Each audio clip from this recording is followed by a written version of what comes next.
आप सभी को जय जिनेन्द्र। कुछ नहीं। तो लास्ट जो क्लास था उसमें हम देख रहे थे जो प्रमुख शैव संप्रदाय है उसके बारे में हम पढ़ रहे थे। तो उसी डिस्कशन को हम कंटिन्यू करते हैं यहाँ पे। लकुलिश संप्रदाय के बारे में पढ़ रहे थे, तो वही मैं लकुलिश के बारे में आप बताती हूँ। तो लकुली जो जिनके संस्थापक नकुली या लकुली थे, उनके नाम से यह संप्रदाय शुरू हुआ। अब ये संप्रदाय की खासियत ये है कि जो वायु पुराण और लिंग पुराण है, उनके अनुसार जो माहेश्वर का अंतिम अवतार था, ठीक है, जो महेश्वर के अंतिम अवतार थे वो लकुली है, ऐसा वो मानते हैं। तो लकुली जब अवतार रूप में आए तो उनके जो प्रमुख शिष्य थे कुशिक, गार्ग, मित्र, कौरुष्य, उन्होंने उनके बारे में चर्चा की, उनकी दिव्यता के बारे में चर्चा की। तो ये जो स्तंभ लेख जो कुशिक का है वहां पे भी उनके बारे में दिया गया है। और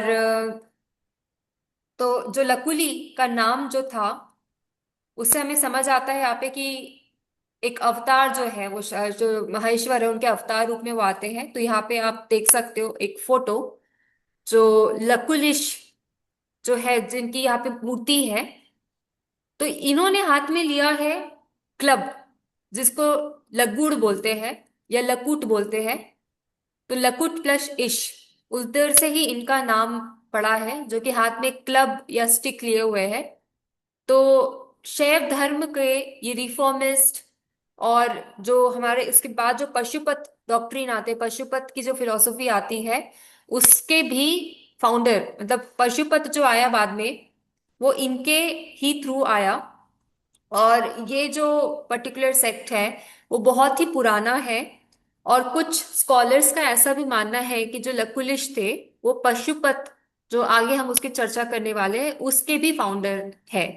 तो पशुपत जो कि ऑलरेडी, ऐसा मानना था कि ऑलरेडी वो एग्जिस्ट करता था लकुलिश से पहले भी, बट ऐसा बोला गया है कि पशुपत को जो फॉर्मलाइज किया गया, उसमें जो विधि है, उसके जो उसके तरीकों के चयन है, वो सब लकुलिश ने किया। तो लकुलिश बहुत ही इंपॉर्टेंट नेम है शैविज्म में, क्योंकि ये बहुत ही पुराने ट्रेडिशंस को बताते हैं। तो उसके बाद हम देखते हैं पशुपत सूत्र और लकुलिश परंपरा, जो दोनों ट्रेडिशनल शैविज्म में आते हैं। तो ये जो पशुपत सूत्र है, तो ऐसा मानना है अनंत कृष्ण शास्त्री जी का कि इसकी रचना जो हुई बहुत ही पुरानी थी और अराउंड अराउंड जो है लकुलिश परंपरा के टाइम पे ही थी। तो इस ये जो ग्रंथ है लकुली द्वारा अपने शिष्य कुशिक को पढ़ाया गया, जो ब्रह्मा व्रत से अध्ययन हेतु आए थे। तो ये जो परंपरा है पशुपत की, उसको लकुलिश ने अपने शिष्य कुशिक को पढ़ाया, कुशिक को बताया। तो हमने पढ़ा था कि ये ग्रंथ में शैव अनुयायियों के लिए कठोर आचार विचार है। तो ये सब हमने कल ऑलरेडी डिस्कस किया हुआ है। बस मैं आपको वो फोटो दिखाना चाहती थी ताकि आपको आइडिया हो जाए कि उनकी पहचान कैसे हो सकती है। उनके एक हाथ में क्लब है और दूसरे हाथ से उन्होंने आशीर्वाद की मुद्रा रखी है।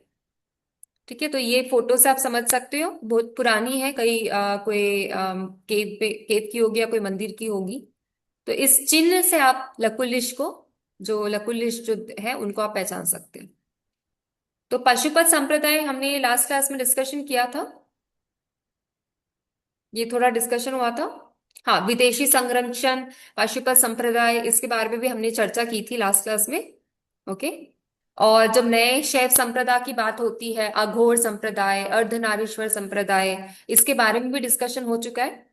फिर गुप्त काल के भी हम्म। बारे में मैंने बताया है कि गुप्त काल में कैसे लिटरेचर का एडवांसमेंट होता है, और पोइट्री, फिलोसफी, ये सब चीजें एडवांस होती है। तो शैव धर्म की चर्चा जो है और अलग अलग जगहों पे चर्चित होने लगती है। उसके बाद हर्ष और पूर्व मध्य काल में देखते हैं। हर्षवर्धन का जब समय था, तो हर्षवर्धन जब पूर्व मध्य काल, भारतीय भारतीय धार्मिक इतिहास में शैव धर्म के उत्कर्ष का एक महत्वपूर्ण चरण माना गया है। ये माना गया है कि जब हर्षवर्धन का टाइम था, उस समय भी शैव धर्म का बहुत ही ज्यादा चर्चा होता था। ठीक है। और इस काल में शैव धर्म न केवल व्यक्तिगत साधना का माध्यम था, बल्कि राज्य से प्राप्त एक सशक्त धार्मिक परंपरा के रूप में भी विकसित हुआ। तो ये सिर्फ एक साधना का माध्यम नहीं था, एक राज्य से प्राप्त सशक्त धार्मिक परंपरा था। तो उत्तर भारत के अनेक राजवंश शैव परंपरा से जुड़े गए थे, जिसमें इस धर्म को राजनीतिक, सामाजिक और सांस्कृतिक संरक्षण प्राप्त हुआ। और ये लाइन बहुत इंपॉर्टेंट है, क्योंकि जब भी कोई धर्म को राजनीतिक और सामाजिक सपोर्ट, इवन सांस्कृतिक सपोर्ट मिलता है, तो उसमें काफी डेवलपमेंट होता है, उसमें काफी नए नए चीज हमको देखने मिलते हैं। तो उसके हिसाब से हम बता सकते हैं कि क्योंकि ये सब का इन्फ्लुएंस उसमें हुआ, राजनीतिक, सामाजिक और सांस्कृतिक, और इसी वजह से जो शैव धर्म है बाद में जाके बहुत ही अलग तरीके से डेवलप हुआ। तो ये जो काल है शैव धर्म का, वहां पे विकास की समनन चरण था। क्योंकि आप देख सकते हैं इसमें राजनीतिक प्रभाव भी है, सामाजिक प्रभाव भी है, सांस्कृतिक प्रभाव भी है, और इसकी वजह से इसका विकास बहुत ही उच्च लेवल में था। और उत्तर भारत के अधिकांश राजवंश शैव धर्मानुयायी शैव धर्म को फॉलो करते थे। जैसे कि बांसखेड़ा ताम्रपत्र में हर्ष को परम माहेश्वर कहा गया है। मतलब जो हर्षवर्धन है उनको भी परम माहेश्वर करके टाइटल दिया गया। और चीनी यात्री ह्वेन संग ने वाराणसी शैव धर्म का प्रमुख केंद्र बताया, और वाराणसी में लगभग 100 शिव मंदिर और 1000 से अधिक शैव अनुयायी है। और हर्ष के समकालीन शासक शशांक और भास्कर वर्मन, वो भी शैव थे। तो ये सब नाम आपने कभी सुना है हिस्ट्री वगैरह में? हर्षवर्धन, भास्कर वर्मन, कभी सुना है ये सारे नाम? हाँ। तो जब आप थोड़ा सा मतलब बता सकते हैं कि ये जो शैव धर्म है हिस्टोरिकली कितना पॉपुलर रहा है। और जब उत्तर भारत की बात करते हैं तो वहां भी बहुत सारे अभिलेखों में शैव धर्म या शिव की वंदना मिलती है। और जो उनका प्रारंभ होता है, उनका अभिलेख, उनकी जो भी राइटिंग जब प्रारंभ होती है तो वो ओम नमः शिवाय से प्रारंभ होती है। यहां तक शिव को परम ब्रह्म, जो कि मैंने आपको पहले ही बताया, परम ब्रह्म क्यों बोला गया है, क्योंकि उनकी शक्तियों के द्वारा, जो उनको जो विष्णु ब्रह्मा की शक्ति मिलती है, उसके द्वारा ही सृष्टि का निर्माण होता है। तो परम ब्रह्मा बोलते हैं, देव देव बोलते हैं। फिर जगत गुरु, जो विश्व के गुरु है, वर्ल्ड के गुरु है, उनको जगत गुरु बोलते हैं। फिर कल्याणपति, जैसे शंकर जो है, शंकर शब्द का भी मैंने बताया, सबको जो सबको आनंद देते हैं, सबका कल्याण करते हैं, तो कल्याणपति। फिर भालेंदु, भोलेनाथ, ये सारे नाम फिर धीरे धीरे आते गए। तो शिव के विभिन्न नाम मिलेंगे आपको। कभी भी आप जब शिव जी के बारे में पढ़ेंगे तो आपको बहुत सारे उनके नाम मिलेंगे। नीलकंठ है, महादेव है, पशुपति है, उमापति है, सदाशिव है। ठीक है। फिर अर्धनारीश्वर है। ये सारे आपको काफी नाम मिलेंगे। उमापति जैसे मैंने आपको कल ही बताया था, जब जब अर्धनारीश्वर की बात होती है तो शिव के साथ उमा का नाम जुड़ता है, तो वो उमापति हो गए, शिव जी जो हो गए उमापति हो गए। तो शिव के विभिन्न नाम है। और यह शिव जो है, ये एक सेकंड, यह जो शिव है वो सार्वजनीनता और व्यापकता को बताते हैं। ओके, अभी नेक्स्ट देखते हैं। तो हम बात कर रहे हैं शैव धर्म की डेवलपमेंट की। तो अभी हम बात किए कि हर्षकालीन में भी शैव परंपरा बहुत ही चर्चा में थी। ये हमने बात किया। अभी हमने ये भी बात किया कि ये जो उत्तर भारत है वहां पे शैव धर्म बहुत ही अच्छे तरीके से फॉलो किया गया। और उनकी जो भी लैखिक चीजें हैं उसमें वो ओम नमः शिवाय लिख के वो शुरू करते हैं। तो हर्ष के समकालीन शासकों में बंगाल के शशांक और असम, अभी मैंने दो नाम बताया, शशांक और भास्कर वर्मन।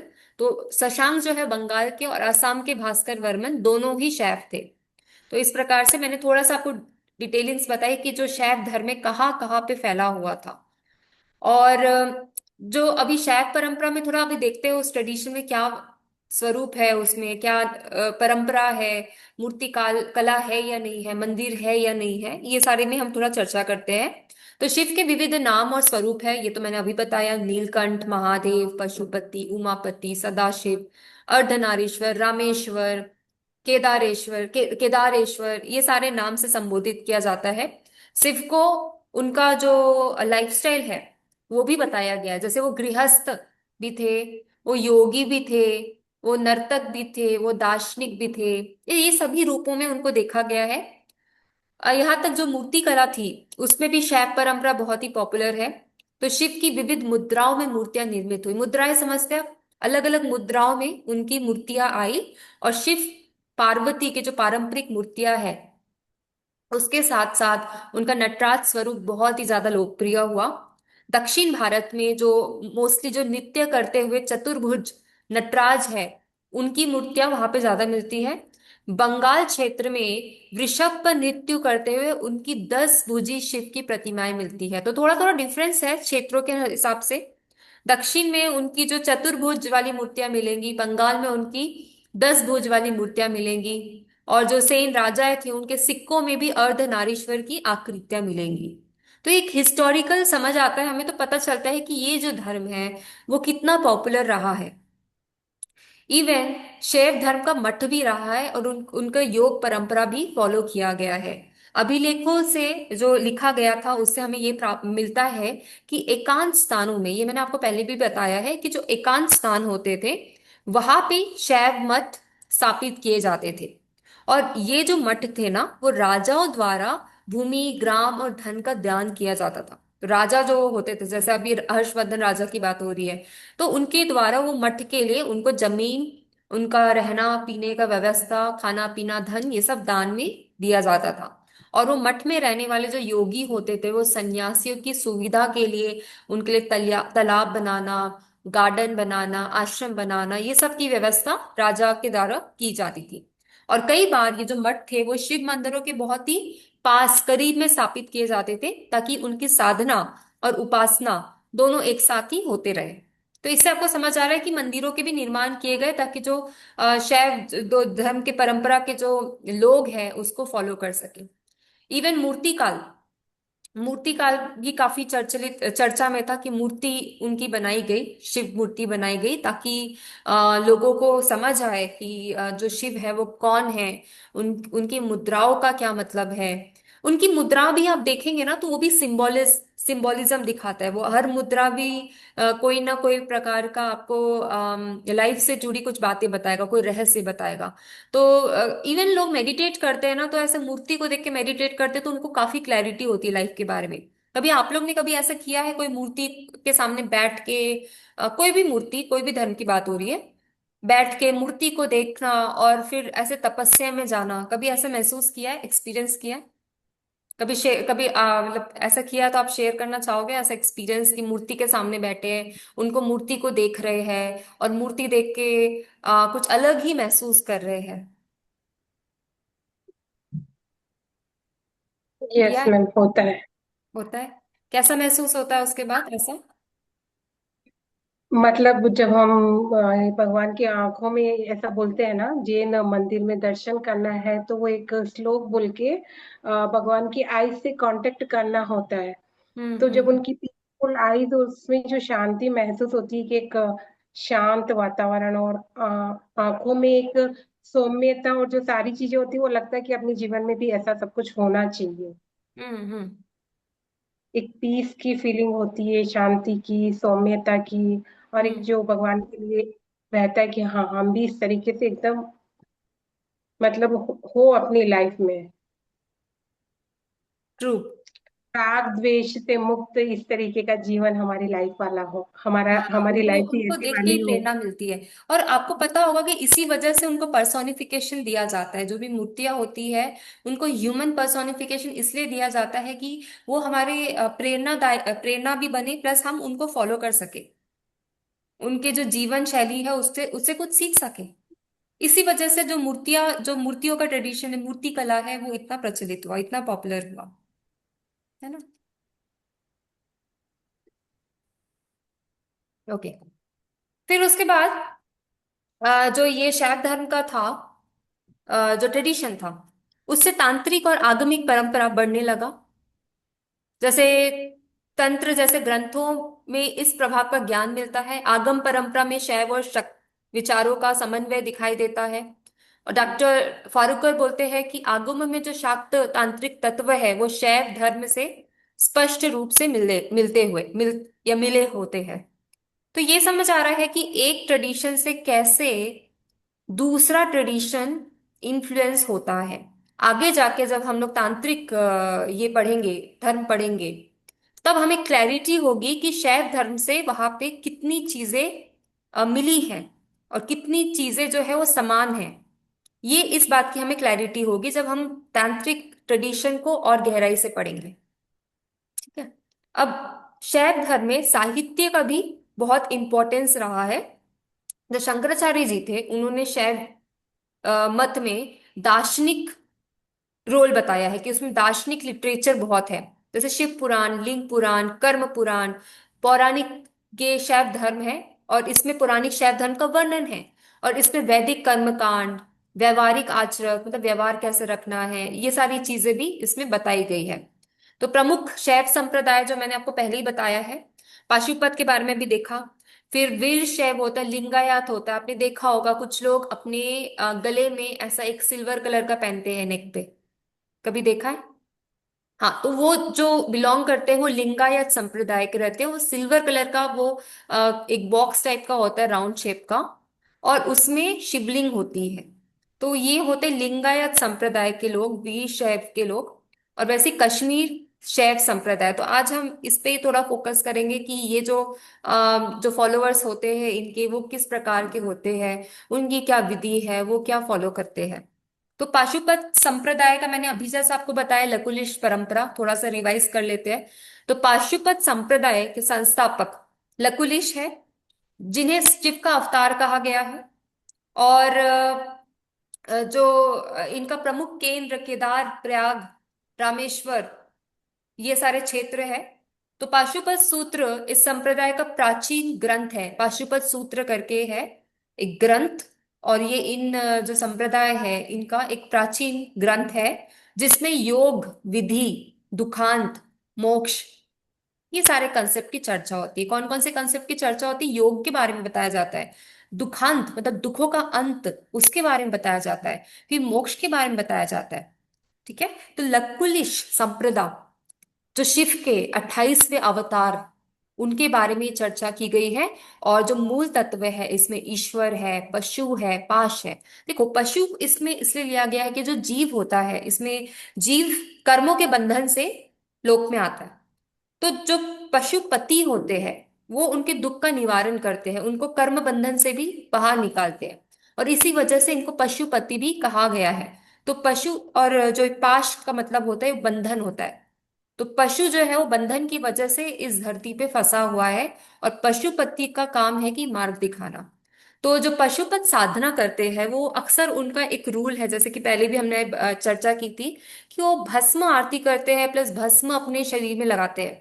2 से 3 बार लगाते हैं। क्यों लगाते हैं? सबसे पहला रीजन तो यही हो गया कि वो जो भस्म है वो इटर्नैलिटी शो करता है, कि सब कुछ खत्म हो जाता है बट कुछ चीज है जो बच जाती है, वो है इटर्नैलिटी। मतलब जो भी भस्म लगाता है वो ये एक्सपीरियंस या ये अनुभव करते हैं कि something is going to be eternal. तो इस प्रकार का उनका ये विधि रहता है।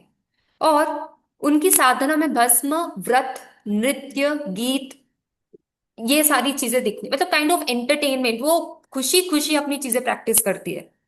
और इनके योग के 2 रूप होते हैं, क्रियात्मक, क्रियोपरम योग। मतलब योग है, एक प्रकार का योग है जो इनके दिस पर्टिकुलर ट्रेडिशंस में दिखते हैं। मोक्ष को दुखांत कहा गया है। जो यहाँ पे मैंने आपको दुखांत की बात की कि उनका मेन मकसद है दुखांत, योग, विधि, मोक्ष। तो दुखांत में दुखांत को यहाँ पे मोक्ष कहा गया है। और मोक्ष कैसे प्राप्ति होगी? ज्ञान और ऐश्वर्य। ये बहुत ही इंपॉर्टेंट लाइन है, क्योंकि काफी ट्रेडिशन और फिलॉसफी में बोला गया है कि सिर्फ ज्ञान से ही मोक्ष प्राप्ति होती है। बट यहाँ पे जो शैविज्म के जो पशुपत संप्रदाय है वो क्या बोल रहे हैं कि ज्ञान और ऐश्वर्य दोनों से ही मोक्ष प्राप्ति होती है। तो वो ऐश्वर्य को पीछे नहीं रखते हैं, ऐश्वर्य पे भी वो फोकस करते हैं। ठीक है। तो ये कुछ बातें होगी अबाउट पाशुपत संप्रदाय, जो कि लकुलिश परंपरा से आए हैं, उनके जो स्टूडेंट रहे हैं उनके द्वारा ही बताया गया है। ओके।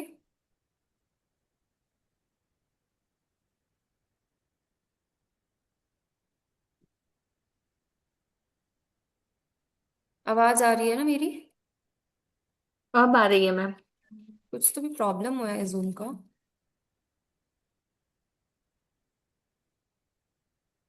आप लोग तब तक कुछ पूछ सकते हैं, यहाँ पे कुछ मुझे टेक्निकल फॉल्ट दिख रहा है। मैम वो गले में रुद्राक्ष भी पहनते वो लोग कौन है? हाँ, गले में रुद्राक्ष भी पहनते हैं वो। तो कौन से संप्रदाय के सारे ही लोग? हाँ, रुद्राक्ष। रुद्राक्ष ऐसे कोई मतलब ऐसा मुझे उतना आइडिया नहीं है रुद्राक्ष का, बट रुद्राक्ष रुद्र को ही डिफाइन करते हैं ना, रुद्र। हाँ। हाँ। राइट, नहीं तो वही पशु जैसे आपने लिंगायत का बताया कि हाँ, वो सिल्वर का पहनते हैं, तो रुद्राक्ष कौन पहनते हैं, इसलिए पूछा मैंने। शिव जी के भक्त ही पहनते हैं, मतलब ऐसा तो मैंने देखा ही नहीं कि यही लोग रुद्राक्ष पहनते हैं, बट हाँ अच्छा। मोस्टली जो योगी होते हैं वो ज्यादा फॉलो करते हैं रुद्राक्ष वगैरह को। जो योगी मुनि, जो योगी होते हैं, जो हाँ पहाड़ों वो में रहते, तो सिर तपस्या पे भी करते इतना हैं। बड़ा, सिर पे हम्म। भी वो साफा टाइप पूरा रुद्राक्ष का हम्म। बांध के इतना लंबा 2-2 फीट की रुद्राक्ष का हाँ। साफा बनाते हैं। गले में भी बहुत सारा रुद्राक्ष।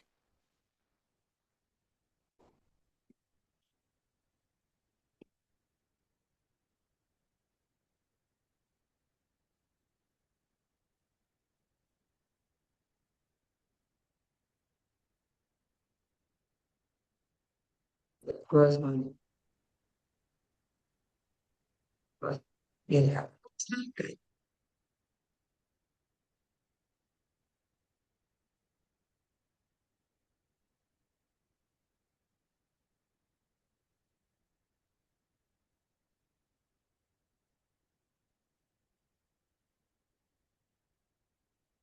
मैम आपकी आवाज नहीं आ रही है।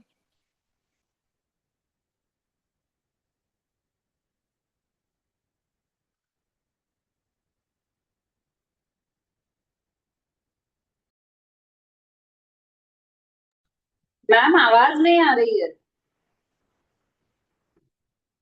मैम नहीं है। ओके, नहीं है क्या? हाँ शायद उनका नेटवर्क प्रॉब्लम है तो अभी शायद। मॉर्निंग की मैम की क्लास थी क्या? पता नहीं, मैं शायद नहीं थी, मुझे लगता है कल कल मैम प्रीति मैम ने मैसेज किया था ना, और मैं भी हाँ। बाहर गई हुई थी तो मैंने ज्वाइन ही नहीं किया, मैंने कहा प्रॉब्लम होगी तो फिर इसलिए ज्वाइन ही किया। ओके, ठीक है, मुझे भी लगा। सवेरे क्लास थी। मीनाक्षी जी आज क्लास थी क्या कोई भी? नहीं नहीं नहीं, कल मना किया था ना, प्रीति मैम ने मैसेज किया था ना हाँ। ग्रुप में। Right right. मेरे हिसाब से तो नहीं थी आज, क्योंकि मैं भी अभी फोन आता, क्योंकि लगा वही कि आज ट्यूसडे है तो घर को सफाई किया, किचन की सफाई की आज। वही मैंने भी नहीं देखा, अलका जी का मैसेज था, वही मैंने कहा मैं बाहर गई थी तो मुझे पता नहीं चला। नहीं नहीं थी शायद, होती तो मैसेज करते ना मैम सर। नहीं आपका मैसेज आया, वो मतलब वो डिसर्टेशन वाला मैसेज था हेमा मैम का। अब प्रीति हाँ मैम वो सुबह क्लास में जो लेते हैं ना, अगर पॉसिबल हो एक्चुअली तो कोई बस मुझे लैपटॉप का टॉपिक कुछ इशू आ मैसेज गया कर। जी आप मैम। लोगों को यहाँ पे। हाँ मेरा मैम। लैपटॉप का कुछ इशू आ गया तो मैं ज्वाइन नहीं कर पा रही थी। हाँ, आप लोग बात करिए, तब तक मैं देख लेती हूँ, 2 मिनट दीजिए मुझे। क्या इशू है मैं देख लेती हूँ। ठीक है। मीनाक्षी जी, इंदिरा जी, मैं बोल रही थी अगर प्रीति मैम मॉर्निंग जो भी क्लासेस लेते हैं ना, मुझे सिर्फ टॉपिक का नाम अगर पॉसिबल हो तो कोई भी एक मैसेज कर देना ना। क्या मैसेज करूँ? जो भी वो टॉपिक ले रहे हैं ना, सिर्फ टॉपिक का हेडिंग मैसेज कर देना, ताकि मुझे एक फ्लो याद रहेगा क्या क्या ले रहे हैं, बिकॉज मॉर्निंग मेरा तो इम्पॉसिबल अटेंड करना। तो I will have a track कि कितना कवर हो गया, जब वीडियोस भी देखूं तो हाँ मुझे पता रहेगा इसके बाद ये देखना है या कैसे है करके। आपने वो तो 7.1 स्टार्ट किया है उन्होंने ना, और मानसिक वाला चल रहा है उनका। हाँ वो अभी तो देख उसमें ली। टाइम लग जाएगा कंटिन्यू हाँ, बस सिर्फ हेडिंग्स मैसेज कर उसमें। देना। Okay okay. हाँ, कहाँ तक हुआ बता दूंगी मैं ग्रुप में।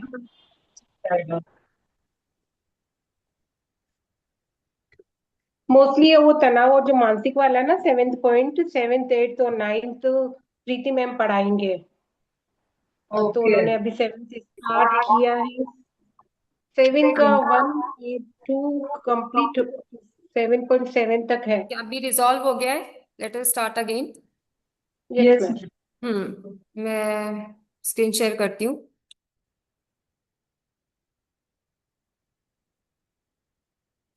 ओके, ठीक है, स्क्रीन दिख रही है सबको? Yes ma'am. Yes ma'am. हाँ। तो अभी पाशुपत संप्रदाय के बारे में बात कर रहे थे, फिर उसके बाद कापालिक और कालामुख संप्रदाय। कापालिक, अभी जैसे मैं बोल रही थी कि इसके बाद से जो तांत्रिक जो संप्रदाय है उसकी भी वो भी बढ़ने लगता है, वो संप्रदाय भी डेवलप होने लगता है। और यहाँ पे जो कापालिक संप्रदाय है वो तो बहुत ही ज्यादा तांत्रिक है। तो इंदिरा जी तो डर जाएंगे। तो इनके जो फॉलोवर्स है वो खोपड़ी में भोजन करते हैं और उनकी अस्थियां जो है वो धारण करते हैं। ठीक है। और जो शंकर दिग्विजय है और मालती माधव है, ऐसे ग्रंथों में उनके उल्लेख मिलते हैं। तो कालामुख संप्रदाय पाशुपत परंपरा की ही एक शाखा है, एक ब्रांच है उसकी, जो कालामुख संप्रदाय है, जिसमें शमशान साधना, भैरव उपासना और कठोर तांत्रिक विद्याएं प्रचलित है। तो ये हो गया कालामुख संप्रदाय के बारे में। तो वैसे ही मैंने आपको बताया कि वीर शैव या लिंगायत और कश्मीरी शैव मत है। तो पहले वीर शैव की बात करते हैं। तो यहाँ पे मैंने बताया जस्ट अभी कि जो शिवलिंग को धारण करते हैं उसकी निरंतर पूजा करने पे बल देते हैं। तो इसके जो संस्थापक है वो बसव माने जाते हैं। और यह परंपरा विशेष रूप से दक्षिण भारत में विकसित हुई। काफी लोगों के सरनेम भी आपने देखे होंगे, लिंगायत करके होते हैं सरनेम। तो आप समझ सकते हैं कि वो जो है वो ये लिंगायत कम्युनिटी से है, शैव धर्म से है वो। तो इसके जो पंच आचार्य है, रेणुका आचार्य, दारुका आचार्य, पंडिता आराध्य और विश्वाराध्य, ये सारे आचार्य है। एक और रामाचार्य। तो ये सब उनके प्रमुख उपदेशक हैं।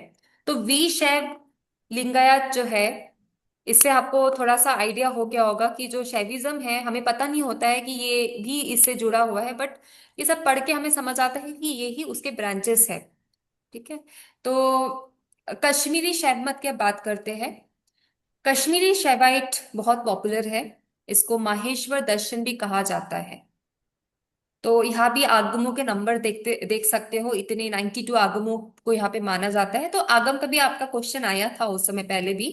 तो वो डिवीजन ही बाद में सब डिवाइड होके जो फाइनल जो नंबर्स है वो यहाँ पे दिए जाते हैं। तो इनके जो प्रमुख दर्शन है वो है प्रत्याभिज्ञा दर्शन, स्पंद दर्शन। मतलब मोस्टली इनका जो पर्सपेक्टिव है वो ज्ञान की प्राप्ति से है और आत्म की पहचान से है।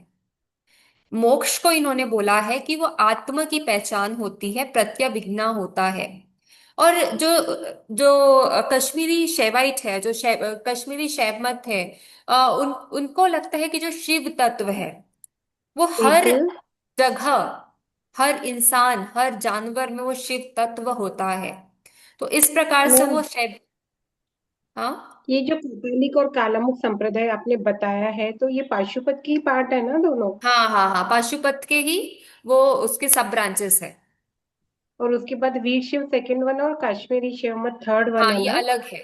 ये मेन डिवीजन में मैंने बताया था लकुलिश, फिर लकुलिश के बाद मैंने बताया था पाशुपत, जो पाशुपत। उसके साथ ही जुड़ा हुआ है, फिर वीर शैव, लिंगायत और कश्मीरी शैव मत, तो ये उसके मैम ये मेन। सारे नॉनवेज ही रहते हैं मैम? ऐसा तो हम लोग एकदम एज्यूम नहीं कर सकते कि कुछ लोग शैविज्म फॉलो करके भी वो वेजिटेरियन डाइट फॉलो करते हैं। तो हम ऐसा बिल्कुल भी नहीं बोल सकते कि वेज है या नॉन वेज है, क्या नहीं, खाते हैं क्या अभी नहीं खाते हैं। नहीं, अभी के इससे देखो तो लोग समझ रहे हैं कि हमें नहीं, नॉनवेज नहीं मतलब कंज्यूम हम्म। करना चाहिए। बट वैसे इनकी परंपरा क्या है मतलब? नहीं, ऐसी वैसे परंपरा में कहीं भी नहीं दिया है यहाँ पे कि इनको खाना जरूरी है नॉनवेज। ऐसा बिल्कुल भी नहीं दिया नहीं, है। जैसे वो जैसे पुलिस वाले हैं तो उनका वही भोजन रहता है ना, तो वो उस हाँ हिसाब से मैं लेती। हाँ, हाँ। उस हिसाब से अगर आप कह रहे हो तो, बट वहां पे भी ऐसा कोई कंपल्सरी नहीं, बट हाँ उनके उनका जो विधि है उसके हिसाब से वो सब चीजें ग्रहण करते हैं।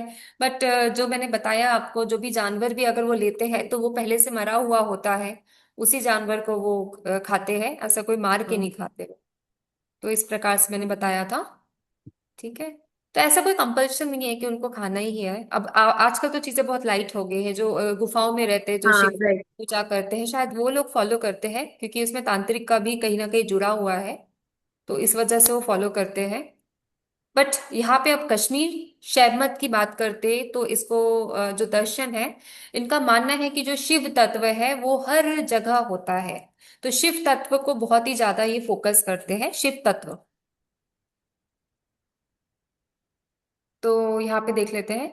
तो कश्मीरी शैव संप्रदाय, इसी काल में कश्मीर में शैव धर्म का एक दार्शनिक रूप विकसित हुआ, जिसे कश्मीरी शैव दर्शन कहा जाता है।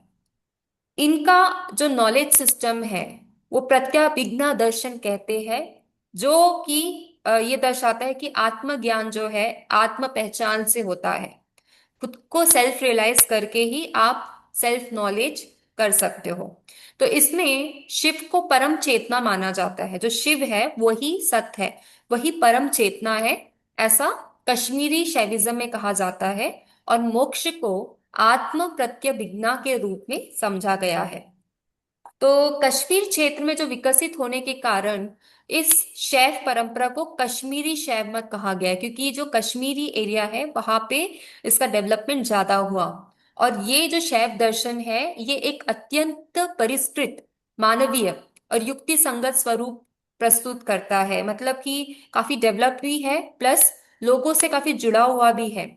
बाकी के शैव संप्रदाय में देख सकते हो कि वो सांसारिक लोगों से कम जुड़ा है। ज्यादा से ज्यादा लोग जो गुफा में रहते हैं, जो एकदम कोर प्रैक्टिशनर है, जैसे मैंने बताया कि उनके लिए मठ भी अलग से बनाए गए जिससे वो प्रैक्टिस कर सके।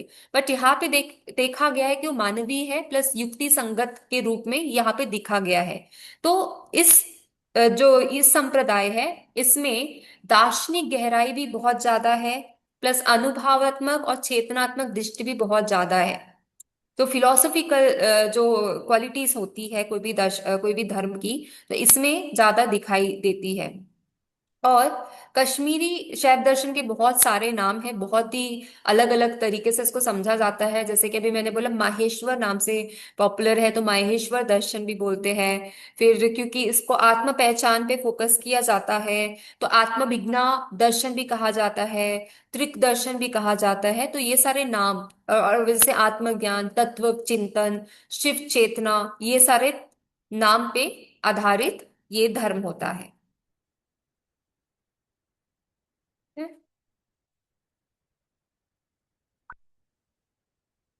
तो इसके कुछ प्रमुख ग्रंथ यहाँ पे दिए गए हैं। प्रमुख ग्रंथ प्लस प्रमुख शिष्य।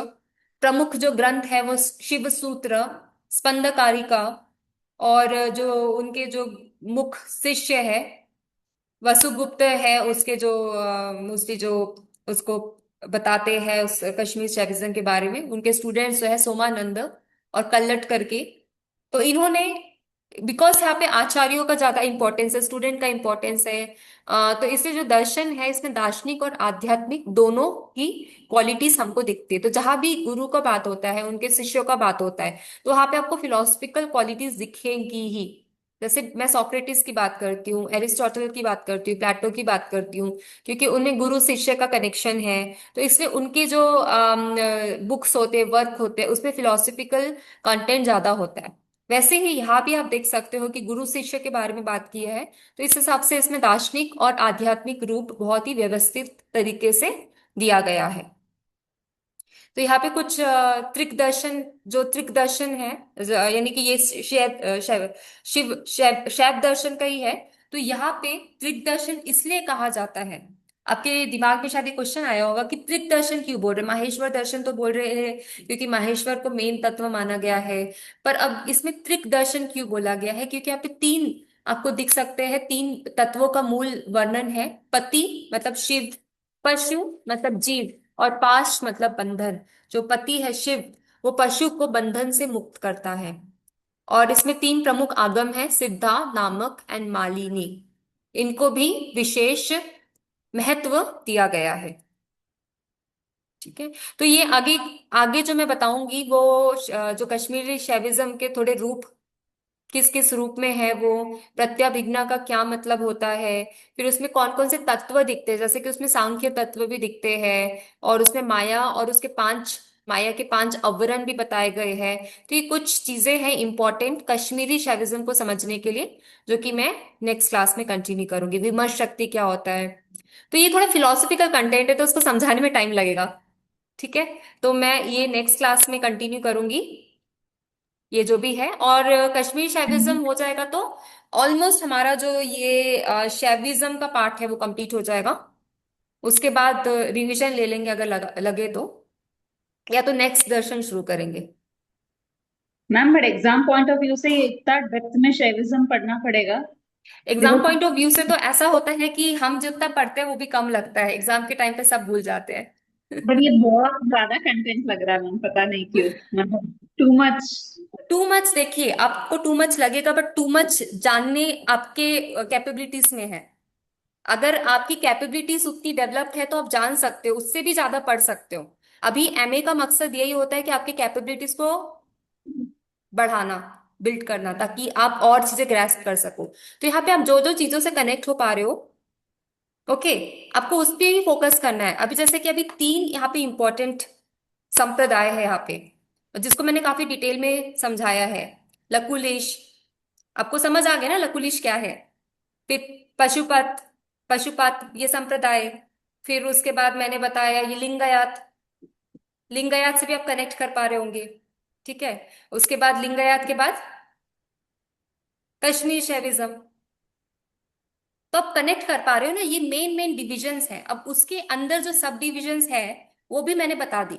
अब वो आपके ऊपर है, उतना याद रखता है, रख पाते हो नहीं रख पाते हो। बट एग्जाम में इतना डिटेल में तो नहीं पूछा जाता है, क्योंकि हम आपके क्वेश्चन पेपर लाइट ही रखते हैं। हालांकि वो नहीं रखना चाहिए, बट हम लाइट ही रखते हैं, तो वो तो है। तो वो अलग बात है, बट कोशिश करना है कि जितना ज्यादा गहराई में समझ सको आप समझ लो। और ऐसे कंटेंट्स कहीं मिलते भी नहीं है, बुक्स में ही मिलते हैं, शास्त्रों में ही मिलते हैं। बुक्स पढ़ेंगे तो उसमें ही पता चलता है कि इतने सारे कम्युनिटीज है, इतने सारे फॉलोवर्स है शिव धर्म के, जो कि हमें पता ही नहीं था। मूर्ति के बारे में पता चलता है, मूर्ति कला के बारे में पता चलता है, मुद्राओं के बारे में पता चलता है। मुद्रा से हम उसको देख के योग भी सीख सकते हैं। जो हम मंदिर में जाते हैं, कभी नोटिस किया है मुद्राओं पे, वो मुद्रा से हम योग भी सीख सकते हैं, है ना। तो मतलब काफी चीजें हैं जो कि हमें सीखनी होती है। तो डिटेल में पढ़ इसलिए रहे हैं ताकि एंड ऑफ द डे हमें लगे नहीं कि हमें कुछ आता ही नहीं है करके। कुछ तो आएगा एटलीस्ट। 100% में से वी विल रिमेम्बर एटलीस्ट 50%। 50% में से हम एग्जाम के टाइम में 30% लिख पाएंगे। तो it's like a continuous flow of knowledge. ठीक है। Ma'am clear. हमारे पेपर कैसे थे मैम, आपने बोला ही नहीं पेपर करेक्शन तो का। अच्छे लिखे, मुझे थोड़ी कंप्लेन थी, बट ठीक है मैं बाद में वो डिस्कस करूंगी। ओके। हाँ हाँ। बट मुझे ठीक लगा, मतलब पेपर मार्क्स वगैरह तो मैंने अच्छे दिए, बट एक्सीलेंट टाइप का मुझे नहीं लगा। मुझे ओके। एक्सीलेंट टाइप का एक्सपेक्टेशंस था, क्योंकि इतने अच्छे से पढ़ाया गया था। ठीक है। तो उस हिसाब से आपको मेहनत करनी है इस सेमेस्टर में। इस पढ़ाया बार आपने बहुत टीचर अच्छा। ने नहीं नो बोला, तो डाउट। पूछता है कोई कुछ, तो मुझे लगा इस बार एक भी टीचर ने नहीं बोला पेपर कैसा था हमारा।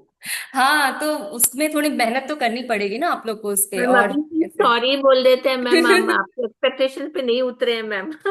वो देखो, वो कभी होता नहीं है, टीचर्स लोग की एक्सपेक्टेशंस बहुत हाई होती है, तो उसमें आप लोग का कोई गलती नहीं है। वो सबके साथ वैसा ही होता है।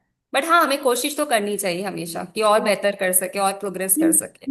हमसे भी गलती हो जाती है, हम उतना अच्छे से अगर नहीं पढ़ा पाते तो हम भी बोल देते हैं कि और अच्छे मैम, से पढ़ाएंगे नेक्स्ट बहुत टाइम, अच्छा ऐसा। पढ़ाते हो, पर जो 6 महीने में हमने पढ़ा है हम्म। वो एक दिन में कैसे हम वहां पर मतलब उसको नहीं, करके। ये आपकी प्रॉब्लम नहीं है, सबकी प्रॉब्लम है। आपके बच्चों को भी लगता होगा ये सेम चीज है, तो ये बट तो। उनको टाइम मिलता है, हमको टाइम नहीं मिलता। सबका भी अलग अलग, हम्म। सबका कुछ ना कुछ बिजी शेड्यूल है, मेरे अलावा भी सब इस हम्म। तरीके से भी।